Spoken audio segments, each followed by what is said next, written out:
తెలుగు భూమి news channel. నేను మీ సుమలత. ఛత్తీస్గఢ్ రాష్ట్రంలోని రాయపూర్లో జరిగిన నేషనల్ మీడియా కాన్ఫెడరేషన్ సమావేశానికి హాజరై మాట్లాడుతున్న ఆ రాష్ట్ర ముఖ్యమంత్రి భూపేష్ బఘేల్, హాజరైన తెలంగాణ వర్కింగ్ జర్నలిస్ట్ ఫెడరేషన్ జాతీయ కార్యదర్శి పి ఆనందం, రాష్ట్ర ఉపాధ్యక్షులు బండి విజయ్ కుమార్, జాతీయ కౌన్సిల్ సభ్యులు కడుతాటి బాపురావు, రాష్ట్ర కౌన్సిల్ సభ్యులు ఎండి యూసఫ్, రమాకాంత్ తదితరులు పాల్గొన్నారు. बहुत ही गंभीर विषय पे आज चर्चा हो रही थी. असल सभी सब उसके बारे में बात हो रही थी. अब इसके लिए कौन जिम्मेदार है, कैसे जिम्मेदार है, क्यों जिम्मेदार है, इसमें बड़ा विमर्श हो रहा था. आदरणीय साथियों,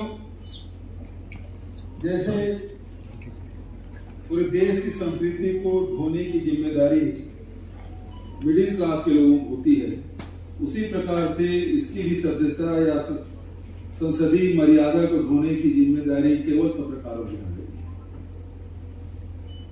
क्यों? मैं देखता हूं पत्रकार के ऊपर दबाव रहता है. बहुत सारे लोग इंटरव्यू के लिए आते हैं और सीधी सपाट में या तथ्यात्मक बात पे कहो तो धीरे से एंकर उसको बंद करवाता है. जो इंटरव्यू लेने आता है उसको बंद करते, कैमरा बंद करो.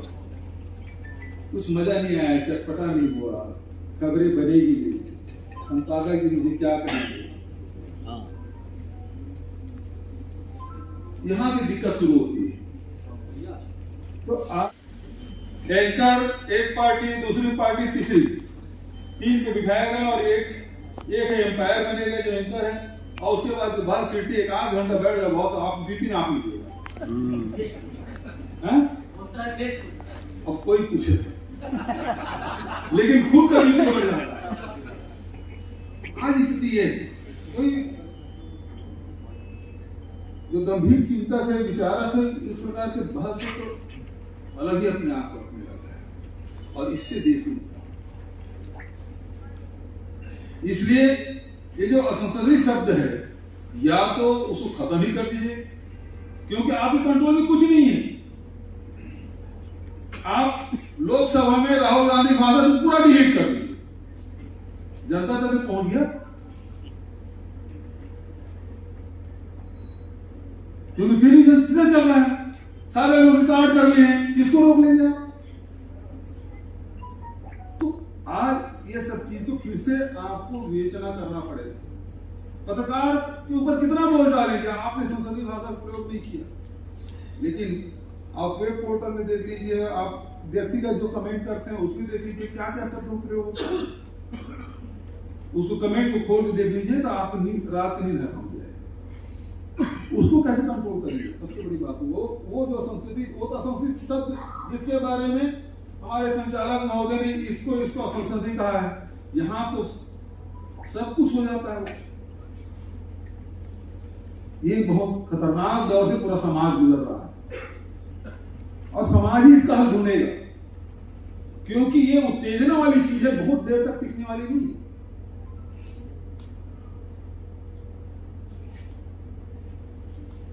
और ऐसे लोगों को लगा रखे हैं, उसमें हम लोग दोषी हैं. ट्रोल करने वाले को पेमेंट सीट में रखे ना, 2 रुपया हिट वाले में,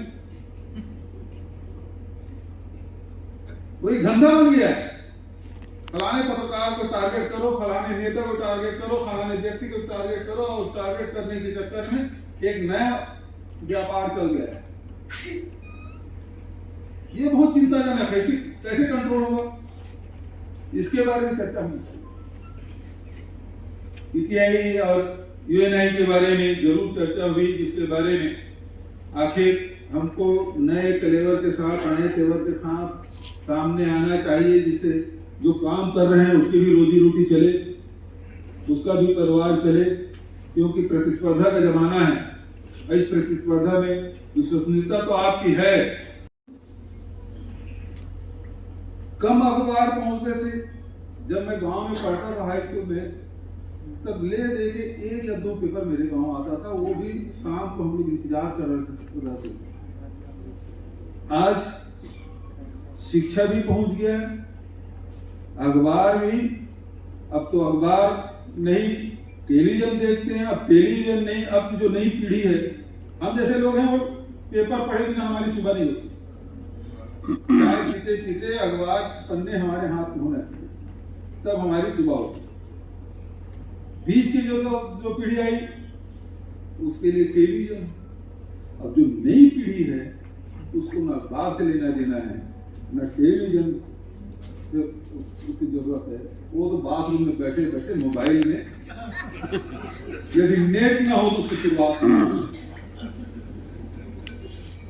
ये स्थिति है। और जो चीजें आपके जो हाथ में जो चीज है मोबाइल, उसमें शब्दों को कैसे कंट्रोल करेंगे? उसमें असंसदीय शब्द हैं, उसको आप कैसे रोक लेंगे? ये बड़ा सवाल है कि जो चीजें अखबार में नहीं छपती, जो चीज टेलीविजन में दिखाई जाता, वो सारी चीज मोबाइल में दिखाई जाती है। उसको कंट्रोल कौन करेगा? उसके तरीके क्या हैं? आज जिसके पास मोबाइल, हर आदमी कैमरामैन बन गया है, जिसके हाथ में स्मार्टफोन है, वो सब पत्रकार बन चुके हैं। क्योंकि वो सब लिखने आए चाहे मत आए, कोई कितना गंभीर व्यक्ति कौन सी बात कही है उसको कोई लेना देना नहीं है। 2 कौड़ी के लोग उसे कमेंट करते हैं। जो बहुत सभ्रांत लोग हैं, जो इज्जतदार लोग हैं, जो गंभीर विषय को समझते हैं, वो लिखना पढ़ना बंद कर दिए। क्यों? कि आप ट्रोल करते हैं। वो कितना बर्दाश्त करेगा? और किस स्तर के लोग कर रहे हैं, इसका पैमाना कब बनेगा? समाज के सामने समस्या ये है। अशोक वानखेड़े जी, यदि किसी में आपने फेसबुक में लिख दिया या अपने पेज में कुछ लिख दिया, इतने लोग ट्रोल कर, मैं समझता हूं कि इसमें से अधिकांश लोग वो अपना नीचे जो कमेंट है खोलते भी नहीं, और जो खोले उससे बीपी बढ़ जाता है। वैसे आजकल टेलीविजन में जो बात शाम को चलती है ना, ब्रेकिंग न्यूज चलाने की भी बड़ी तत्परता रहती है। पहले तो अखबार हुआ करता था, तो अखबार में ये सोचने समझने सुधारने के लिए वक्त होते थे, तो हम लोग भी पत्रकारों को फोन करके बोलते थे, यार मैं ऐसा बोल दिया था, थोड़ा छापना मत, समाज में गलत संदेश जाएगा। लेकिन आज अब वो